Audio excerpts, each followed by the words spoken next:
Hello అందరికీ, ఎలా ఉన్నారంతా? నేనైతే చాలా చాలా బాగున్నాను. మీ అందరూ ఎలా ఉన్నారో కామెంట్స్లో అయితే చెప్పండి. నేను ఈరోజు చూపించబోయేది వచ్చేసి డబల్ ధమాకా. ఒక్క మసాలాతో 2 రెసిపీలు. ఆ మసాలా ఏంటి, ఆ రెసిపీస్ ఏంటి అన్నీ క్లియర్గా అయితే మీకు చూపిస్తాను. ఫస్ట్ అయితే మనం ముందుగా మసాలా అనేది ప్రిపేర్ చేసుకుందాం. ఒక కడాయిలో కొంచెం ఆయిల్ వేసుకొని హోల్ స్పైసెస్ స్టార్, లవంగాలు, చెక్క, మిరియాలు, కొంచెం బిర్యానీ ఆకు ఇవన్నీ కూడా వేసుకొని కొంచెం ఫ్రై అయిన తర్వాత ఉల్లిపాయ ముక్కలు, అల్లం ముక్కలు, నెక్స్ట్ వెల్లుల్లి ఇవన్నీ ఒకదాని తర్వాత ఒకటి వేసుకొని ఫ్రై చేసుకోవాలి. నెక్స్ట్ పచ్చిమిర్చి ఒక 4 to 5 తీసుకున్నాను. నెక్స్ట్ కరివేపాకు, సన్నగా కట్ చేసుకున్న పుదీనా, ఇంకా కొత్తిమీర కూడా వేసుకొని ఒకసారి బాగా కలుపుకొని నెక్స్ట్ 2 టమాటాలు, పెద్ద టమాటాలు తీసుకొని ముక్కలుగా కట్ చేసుకొని అది కూడా మొత్తం మగ్గనివ్వాలి.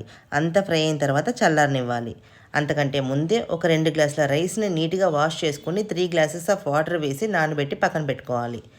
నెక్స్ట్ ఈ మెయిన్ మసాలాతో మనం చేసేది రైస్ రెసిపీ వచ్చేసి కుష్కా అంటారండి. ఇది తక్కువ వెజిటేబుల్స్తో చేసుకోవచ్చు. ఒక పెద్ద బిర్యానీ పాత్రలో ఒక 2 స్పూన్స్ ఆయిల్, 1 స్పూన్ నెయ్యి కూడా యాడ్ చేసుకొని ఉల్లిపాయ ముక్కలు, పుదీనా, కొత్తిమీర, పచ్చిమిర్చి, కరివేపాకు ఇవన్నీ కూడా వేసుకొని సిమ్లో పెట్టి ఫ్రై చేసుకోవాలి.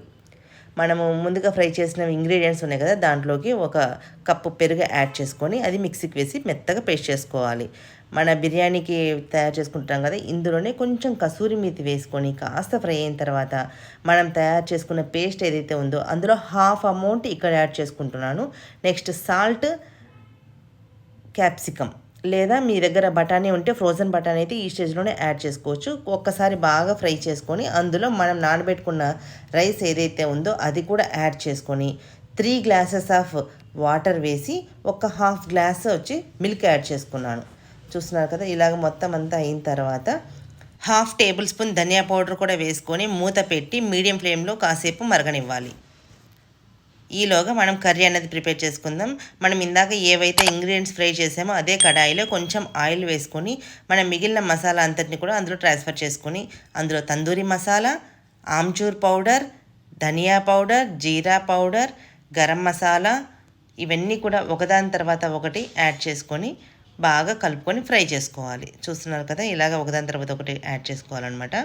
Next Kashmiri red chilli powder add చేసుకున్నాను. ఇక్కడ నేను కలర్ ఇంకా బాగా ఎన్హాన్స్ అవుతుందని చెప్పేసి. నెక్స్ట్ సరిపడినంత సాల్ట్. ఇవన్నీ కూడా బాగా మంచి కలర్ వచ్చి ఫ్రై అయిన తర్వాత కొంచెం కసూరి మేతి తీసుకొని నలుపుకొని వేసుకోవాలన్నమాట. నేను ఇక్కడ 200 గ్రామ్స్ పన్నీర్ అనేది చిన్న చిన్న ముక్కలుగా కట్ చేసుకున్నాను. వీటిని వేయించలేదు, జస్ట్ ఒక్కసారి అట్లా వాష్ చేసి కట్ చేసుకొని చిన్న చిన్న ముక్కలుగా ఇలాగ మొత్తం అంతా యాడ్ చేసుకున్నాను. ఇందులో కొంచెం షుగర్ కానీ తేనె కానీ ఈ రెండిట్లో ఏదైనా సరే యాడ్ చేసుకోవచ్చు. కొంచెం టేస్ట్ చాలా బాగుంటుంది. నెక్స్ట్ కొత్తిమీర, సన్నగా కట్ చేసుకున్న కొత్తిమీర కూడా యాడ్ చేసుకొని మూత పెట్టి కాసేపు సిమ్లో పెట్టి మగ్గనివ్వాలి. కాసేపటి తర్వాత చూస్తున్నారు కదా, ఇలా ఆయిల్ అంతా కొంచెం పైకి వచ్చి మంచిగా దగ్గర అయినట్లుగా కనిపిస్తుంది కదా. అంటే లోపల ముక్కకు కూడా మసాలా అన్నది బాగా పట్టాలని చెప్పేసి నేను ఇక్కడ వాటర్ అదేమి కూడా యాడ్ చేయలేదు ఫస్ట్.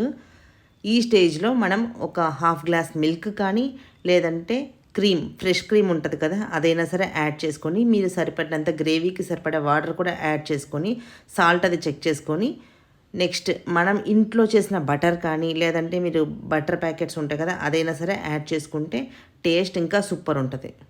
మూత పెట్టి సిమ్లోనే పెట్టి కుక్ చేసుకున్నట్లయితే చూడండి, ఫైనల్గా అయితే మన పన్నీర్ కర్రీ అయితే ఈజీగా రెడీ అయిపోతుంది. చాలా అంటే చాలా బాగా వచ్చింది. మన రైస్ కూడా ఆల్రెడీ కుకింగ్ ప్రాసెస్లో ఉంది కదా, ఒక హాఫ్ రైస్ ఇలా కుక్ అయింది అన్న తర్వాత మొత్తం ఇంకా సిమ్లో పెట్టేసుకోవాలండి. చూడండి, ఆల్రెడీ ఒక 70% వరకు కుక్ అయిపోయింది కదా. మనం మీడియం ఫ్లేమ్లో పెట్టి కుక్ చేసుకున్నాము. తర్వాత మళ్ళీ మూత పెట్టేసి ఒక 10 మినిట్స్ ఇలా సిమ్లో పెట్టి కుక్ చేసుకున్నట్లయితే పొడి పొడిలా ఆడుతూ చాలా బాగుంటుందండి. ఇది కుష్కా దీని పేరు, చాలా బాగుంటుంది. దీనికి గోంగూర పచ్చడి కానీ ఇలా మసాలా కర్రీస్ కానీ అద్దరిపోద్ది. మనము ఈ ఒక్క మసాలా ప్రిపేర్ చేసుకున్నామంటే ఇలాగ రైస్ ఇంకా కర్రీ డబల్ ధమాకా కింద తినేయచ్చు. ఈ రెండింటి కాంబినేషన్ కూడా సూపర్ ఉంది. ఈ రెండు కూడా కంపల్సరీ ట్రై చేయాల్సిన రెసిపీలు. కంపల్సరీ ట్రై చేసి మీకు ఎలా వచ్చిందో కూడా కామెంట్స్లో అయితే మెన్షన్ చేయండి. Thank you, bye.